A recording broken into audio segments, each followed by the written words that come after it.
नमस्कार, रुद्रा क्लासेज पांडे में आपका एक बार फिर से स्वागत है।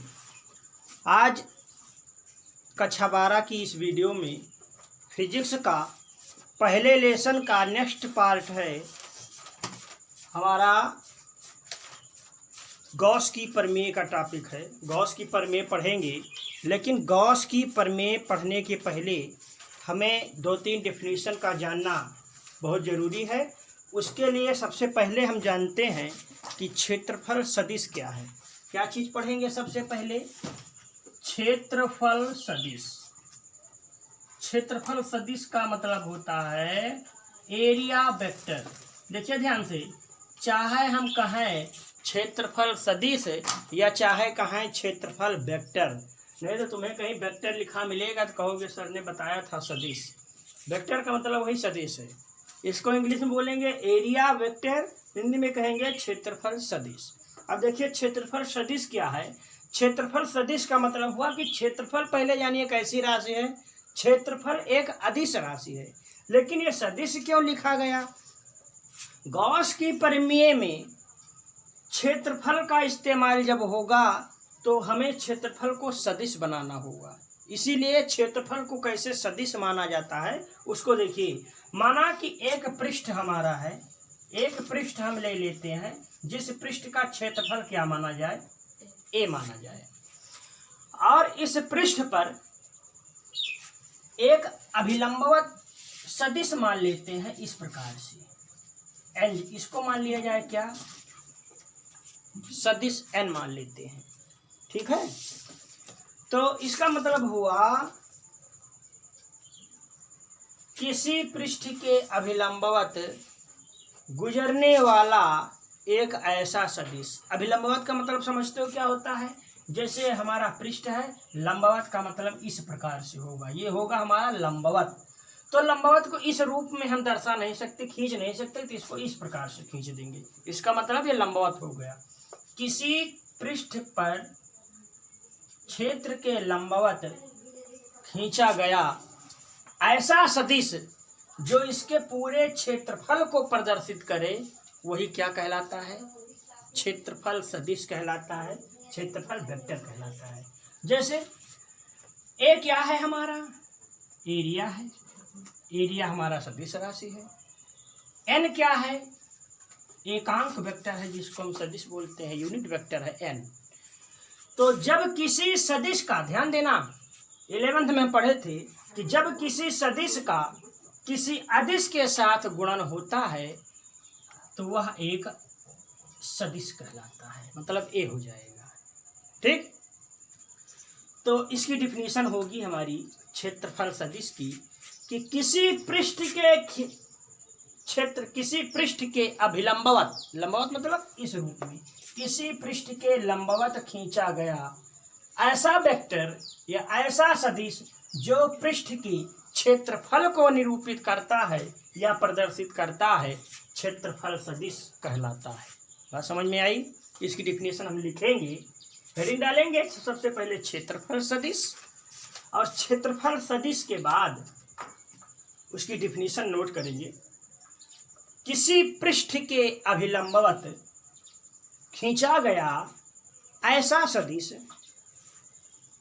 किसी पृष्ठ के अभिलंबवत बाहर की ओर लिखेंगे किसी पृष्ठ के अभिलंबवत बाहर की ओर खींचा गया ऐसा सदिश, किसी पृष्ठ के अभिलंबवत बाहर की ओर खींचा गया ऐसा सदिश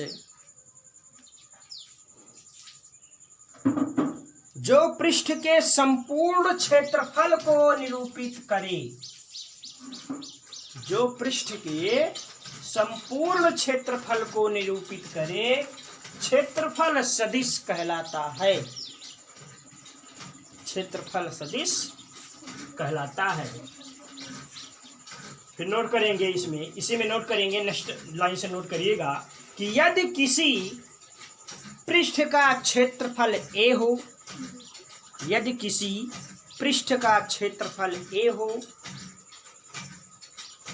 तथा पृष्ठ के अभिलंबवत बाहर की ओर तथा पृष्ठ के अभिलंबवत, ये दिखाई दे रहा है ना एन वेक्टर, ये कैसा है? अभिलंबवत बाहर की ओर। तथा पृष्ठ के अभिलंबवत बाहर की ओर खींचा गया एकक सदिश N cap, unit vector N लिखेंगे, एन हो तब ए बराबर एन, यहां वेक्टर मत लगाइएगा, यहां पे वेक्टर लगाएंगे, vector A equal to A dot N cap. ये इसका क्या होगा? क्षेत्रफल सदिश का फार्मूला बन जाएगा हमारा। अब इसके बाद क्षेत्रफल सदिश आप लोगों के समझ में आ गया होगा। फिर क्षेत्रफल सदिश के बाद नेक्स्ट टॉपिक हमारा है वैद्युत फ्लक्स। अगली हेडिंग डालेंगे, अगला टॉपिक है वैद्युत फ्लक्स का।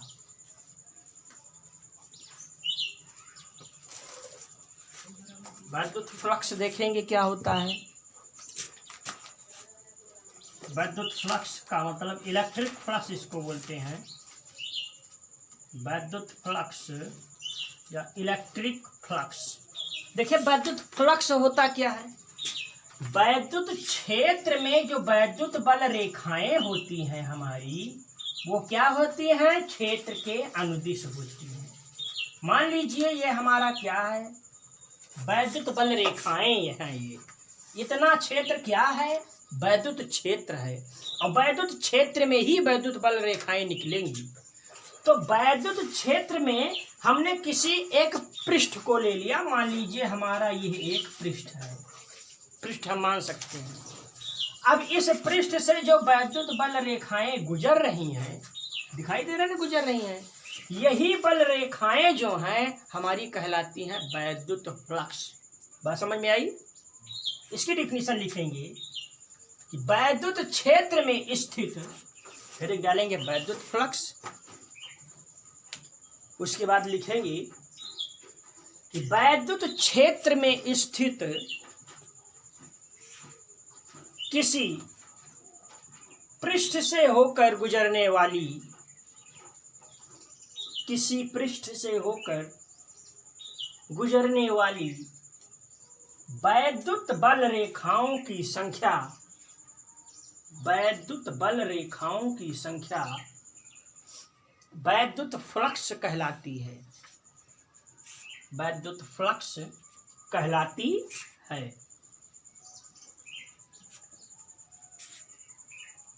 देखिए इधर देखिए क्या होगा। वैद्युत फ्लक्स मान लेते हैं, ये हमारा वैद्युत फ्लक्स है जिसका क्षेत्रफल हमने मान लिया। इसका क्षेत्रफल क्या है वैद्युत फ्लक्स का? ए इसका एरिया मान लिया गया, क्षेत्रफल मान लिए। अब जब हमने क्षेत्रफल मान लिया, ये क्या है हमारा? ये वैद्युत क्षेत्र है, इलेक्ट्रिक एरिया। ये क्या है? वैद्युत क्षेत्र है। अब देखिए वैद्युत फ्लक्स ये हमारा हुआ। इस वैद्युत फ्लक्स से कितनी बल रेखाएं निकल रही हैं? 2 बल रेखाएं निकलती हुई दिखाई दे रही है ना। तो ये 2 बल रेखाएं जो हैं, इन्हीं दोनों बल रेखाओं को हम कहेंगे वैद्युत फ्लक्स। बात समझ में आई? इस पृष्ठ को हमने ले लिया। अब मान लीजिए इस पृष्ठ को जैसे हम तिरछा करेंगे, थोड़ा इस प्रकार से इस पृष्ठ को कर दिया जाए, ऐसे बना दिया जाए, तो वैद्युत बल रेखाएं कितनी हो गई? पहले 2 थी, अब कितनी हो गई? 1 2 3 वैद्युत बल रेखाएं निकल रही हैं। तो इसी प्रकार से इस पृष्ठ से जितनी वैद्युत बल रेखाएं लंबवत निकलेंगी, लंबवत का मतलब जैसे ये पृष्ठ है सीधे निकल रही हैं वैद्युत बल रेखाएं, तो लंबवत ही तो हुई। या ये पृष्ठ ले लिया जाए, ये हमारा वैद्युत बल है, वैद्युत क्षेत्र है, स्थित है, ये वैद्युत बल रेखाएं हैं, किस रूप में निकल रही हैं? लंबवत निकल रही हैं पृष्ठ से। तो जब किसी पृष्ठ से वैद्युत बल रेखाएं अभिलंबवत होकर गुजरती हैं तो उसको कहा जाता है वैद्युत फ्लक्स। इसको नोट कर लिए। अब इसके बाद देखिए भाई, थोड़ा तकनीकी प्रॉब्लम के कारण ये वीडियो थोड़ा सा बीच में रुक गया था। हम बता रहे थे आप लोगों को कि वैद्युत फ्लक्स की डिफिनीशन अभी हमने बताई कि वैद्युत क्षेत्र में किसी पृष्ठ से होकर गुजरने वाली वैद्युत बल रेखाओं की संख्या वैद्युत फ्लक्स कहलाती है। ये आप लोगों को बताया गया। अब इसके बाद देखिए, वैद्युत फ्लक्स जो होता है हमारा, वो दो प्रकार का होता है। पहला होता है धनात्मक वैद्युत फ्लक्स और दूसरा होता है ऋणात्मक वैद्युत फ्लक्स। दो प्रकार के वैद्युत फ्लक्स होते हैं, एक निगेटिव और एक पॉजिटिव। अब निगेटिव कौन है, पॉजिटिव कौन है, इसको जानिए। जब वैद्युत बल रेखा पृष्ठ से अभिलंबवत गुजरती है तो वैद्युत फ्लक्स धनात्मक होता है। यानी इसकी डिफिनीशन हम लिखेंगे कि जब वैद्युत बल रेखा किसी पृष्ठ से ऊपर की ओर होकर गुजरती है तो वैद्युत फ्लक्स धनात्मक होता है। और ऋणात्मक कब होगा, इसी का अपोजिट कर देंगे। जब वैद्युत बल रेखा किसी पृष्ठ के अभिलंबवत नीचे की ओर होकर गुजरती है तब वैद्युत फ्लक्स कैसा होता है, ऋणात्मक होता है। और वैद्युत फ्लक्स क्या है, पृष्ठ से होकर अभिलंबवत गुजरने वाली वैद्युत फ्लक्स है। अब अभिलंबवत का मतलब होगा पृष्ठ के ऊपर चाहे इस प्रकार से जाए या इस प्रकार से जाए तो वैद्युत फ्लक्स है। अब ऊपर की ओर गया तो धनात्मक, अभिलंबवत नीचे की ओर आया तो कैसा फ्लक्स, ऋणात्मक फ्लक्स। तो वैद्युत फ्लक्स क्लियर हो गया। अब देखिए, वैद्युत फ्लक्स को हम फाई नॉट ई से प्रदर्शित करते हैं। फाई ई बराबर क्या होगा, वैद्युत क्षेत्र ई है और ये जो हमने पृष्ठ माना है इसको मान लेते हैं ई। तो फाई ई इक्वल होगा vector E dot vector E. ठीक, मान लिया जाए कि यदि किसी सूक्ष्म पृष्ठ का क्षेत्रफल, यहां लिखेंगे यदि किसी, इसको नोट करते चलेंगे, किसी सूक्ष्म पृष्ठ का क्षेत्रफल dA मान लिया जाए। क्या मान लिया जाए, dA मान लिया जाए। किसी सूक्ष्म पृष्ठ का क्षेत्रफल है dA हो तो फाई नॉट ई इक्वल क्या होगा, इसमें हम d लगा देंगे। d मतलब हो जाता है वही सूक्ष्म प्रदर्शित करेगा, सूक्ष्म फ्लक्स। क्या होगा, vector E dot D vector E. बात समझ में आई। इसके बाद आगे का क्या होगा हमारा कि मान लीजिए जैसे कोई संपूर्ण का पूछे, अतः संपूर्ण पृष्ठ का फ्लक्स, ये तो सूक्ष्म का रहा। और यदि हमें संपूर्ण पृष्ठ का क्षेत्रफल निकालना होगा तो क्या करेंगे, इसका होगा फाई नॉट, इसको लिख देंगे यहाँ पे नेट। नेट मतलब होता है कुल फ्लक्स बराबर हो जाएगा हमारा इंटीग्रेशन ई क्या है, वैद्युत क्षेत्र का पूरा समाकलन कर देंगे। आगे है vector E dot D vector A. इस फार्मूले का प्रयोग हम करेंगे गॉस थ्योरम में, गॉस की प्रमेय में इस फार्मूले का प्रयोग होगा वैद्युत फ्लक्स वाले का। इतना क्लियर समझ में आ गया होगा जहां तक जो जितना पढ़ाए हैं वैद्युत फ्लक्स के बारे में। अब इसके बाद आगे देखिए, अगला टॉपिक आपका है घनकोण का। नेक्स्ट हेडिंग डालेंगे घनकोण।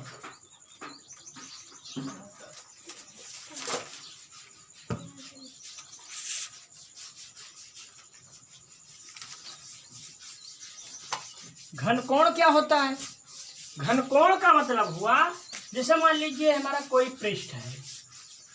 अब इसी पृष्ठ में हमने एक सूक्ष्म पृष्ठ ले लिया जिसका क्षेत्रफल हम मान लेते हैं dA। पूरे पृष्ठ का क्षेत्रफल क्या है, A मान लिया गया, लेकिन जो सूक्ष्म पृष्ठ ले लिया इसी पृष्ठ में, इसका क्षेत्रफल मान लेते हैं dA। पृष्ठ का कहीं सेंटर होगा, इस सेंटर को मान लिया जाए O, और इस सेंटर से इस पृष्ठ की दूरी क्या होगी, R मान लेते हैं। तो यह जो पृष्ठ है हमारा सूक्ष्म पृष्ठ, ये केंद्र पर एक कोण बना रहा है, दिखाई दे रहा है ना कोण। तो ये जो कोण बना रहा है इसी को हम कहते हैं घन कोण, जिसे d ओमेगा से प्रदर्शित किया जाता है। ठीक है, तो घन कोण की डिफिनेशन लिखेंगे कि किसी सूक्ष्म पृष्ठ द्वारा केंद्र पर अंतरित कोण, केंद्र पर अंतरित कोण घन कोण कहलाता है। इसे d ओमेगा से प्रदर्शित करते हैं।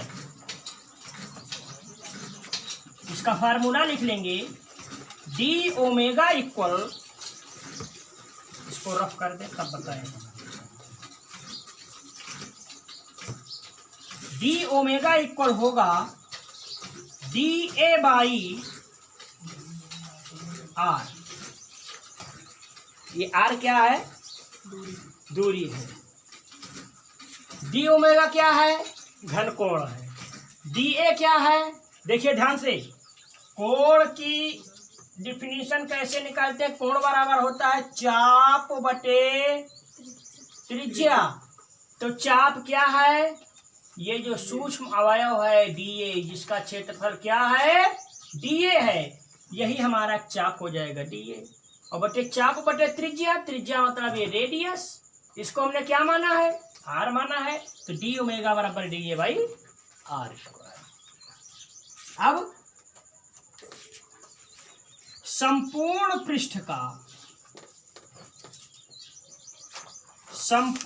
पृष्ठ का घन कोण क्या होगा देखेंगे। संपूर्ण पृष्ठ का घन कोण d ओमेगा, संपूर्ण पृष्ठ का घन कोण लिखने के लिए हम इंटीग्रेट कर देते हैं विद्युत क्षेत्र के प्रति। ये हो जाता है 4 रेडियन, 4 पाई। इसे भी नोट कर लेंगे।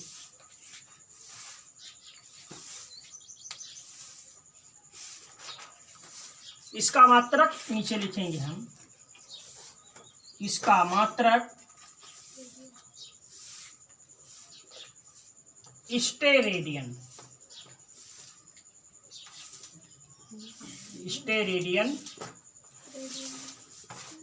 होता है। इसका मात्रक क्या होता है, स्टेरेडियन होता है। तो घन कोण समझ में आया।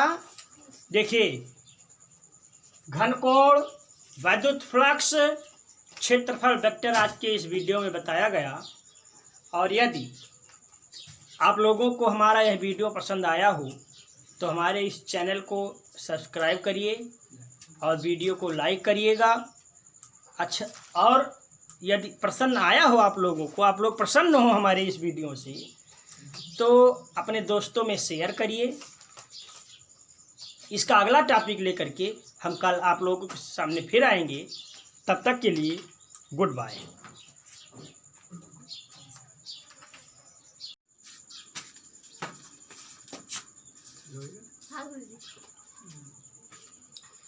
नमस्कार, रुद्रा क्लासेस पांडे में आपका एक बार फिर से स्वागत है।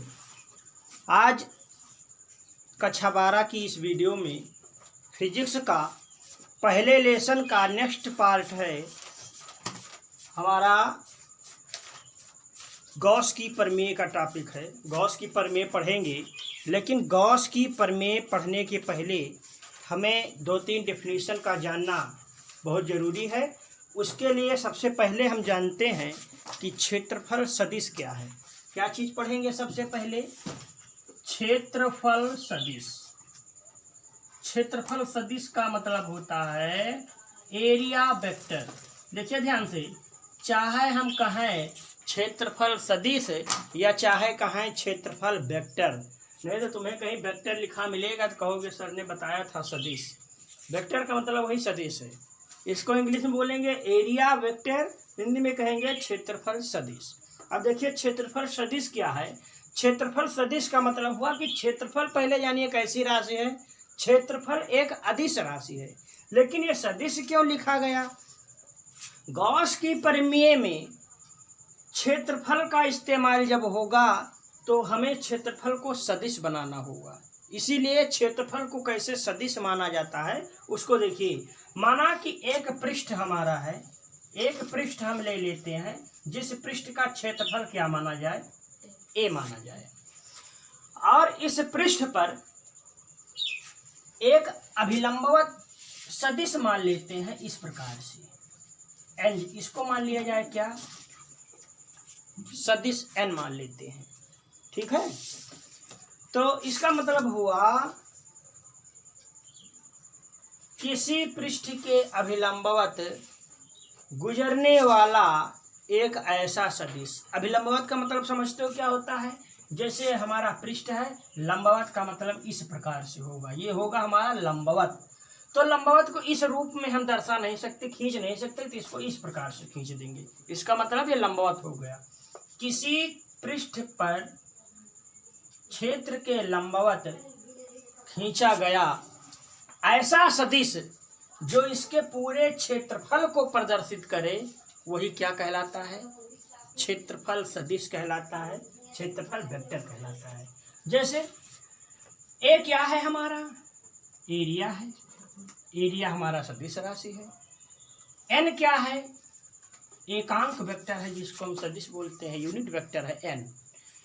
तो जब किसी सदिश का, ध्यान देना 11th में पढ़े थे कि जब किसी सदिश का किसी अदिश के साथ गुणन होता है तो वह एक सदिश कहलाता है, मतलब ए हो जाएगा, ठीक। तो इसकी डिफिनीशन होगी हमारी क्षेत्रफल सदिश की कि किसी पृष्ठ के अभिलंबवत, लंबवत मतलब इस रूप में, किसी पृष्ठ के लंबवत खींचा गया ऐसा वेक्टर या ऐसा सदिश जो पृष्ठ की क्षेत्रफल को निरूपित करता है या प्रदर्शित करता है, क्षेत्रफल सदिश कहलाता है। बात समझ में आई? इसकी डिफिनेशन हम लिखेंगे, हेडिंग डालेंगे सबसे पहले क्षेत्रफल सदिश, और क्षेत्रफल सदिश के बाद उसकी डिफिनेशन नोट करेंगे। किसी पृष्ठ के अभिलंबवत खींचा गया ऐसा सदिश, किसी पृष्ठ के अभिलंबवत बाहर की ओर लिखेंगे किसी पृष्ठ के अभिलंबवत बाहर की ओर खींचा गया ऐसा सदिश, किसी पृष्ठ के अभिलंबवत बाहर की ओर खींचा गया ऐसा सदिश जो पृष्ठ के संपूर्ण क्षेत्रफल को निरूपित करे, जो पृष्ठ के संपूर्ण क्षेत्रफल को निरूपित करे, क्षेत्रफल सदिश कहलाता है, क्षेत्रफल सदिश कहलाता है। फिर नोट करेंगे इसमें, इसी में नोट करेंगे, नेक्स्ट लाइन से नोट करिएगा कि यदि किसी पृष्ठ का क्षेत्रफल ए हो, यदि किसी पृष्ठ का क्षेत्रफल ए हो तथा पृष्ठ के अभिलंबवत बाहर की ओर, तथा पृष्ठ के अभिलंबवत ये दिखाई दे रहा है ना एन वेक्टर, ये कैसा है? अभिलंबवत बाहर की ओर, तथा पृष्ठ के अभिलंबवत बाहर की ओर खींचा गया एकक सदिश, एकक सदिश एन का यूनिट वेक्टर एन लिखेंगे, एन हो तब ए बराबर एन, यहां वेक्टर मत लगाइएगा, यहां पे वेक्टर लगाएंगे, vector A equal to A dot N cap. ये इसका क्या होगा, क्षेत्रफल सदिश का फार्मूला बन जाएगा हमारा। अब इसके बाद क्षेत्रफल सदिश आप लोगों के समझ में आ गया होगा।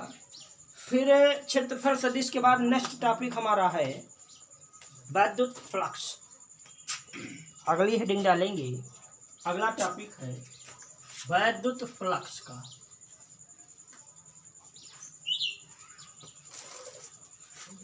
वैद्युत फ्लक्स देखेंगे क्या होता है। वैद्युत फ्लक्स का मतलब इलेक्ट्रिक फ्लक्स इसको बोलते हैं। वैद्युत फ्लक्स या इलेक्ट्रिक फ्लक्स।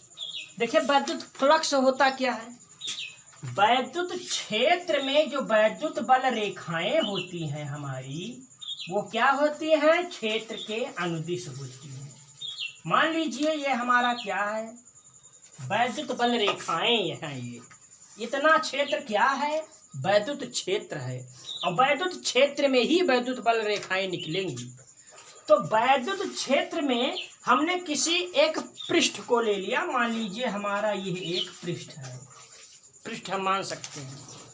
अब इस पृष्ठ से जो वैद्युत बल रेखाएं गुजर रही हैं, दिखाई दे रहे हैं, गुजर रही हैं, यही बल रेखाएं जो हैं हमारी कहलाती हैं वैद्युत फ्लक्स। बात समझ में आई। इसकी डिफिनीशन लिखेंगे कि वैद्युत क्षेत्र में स्थित, फिर डालेंगे वैद्युत फ्लक्स। उसके बाद लिखेंगे कि वैद्युत क्षेत्र में स्थित किसी पृष्ठ से होकर गुजरने वाली, किसी पृष्ठ से होकर गुजरने वाली वैद्युत बल रेखाओं की संख्या, वैद्युत बल रेखाओं की संख्या वैद्युत फ्लक्स कहलाती है। वैद्युत फ्लक्स कहलाती है।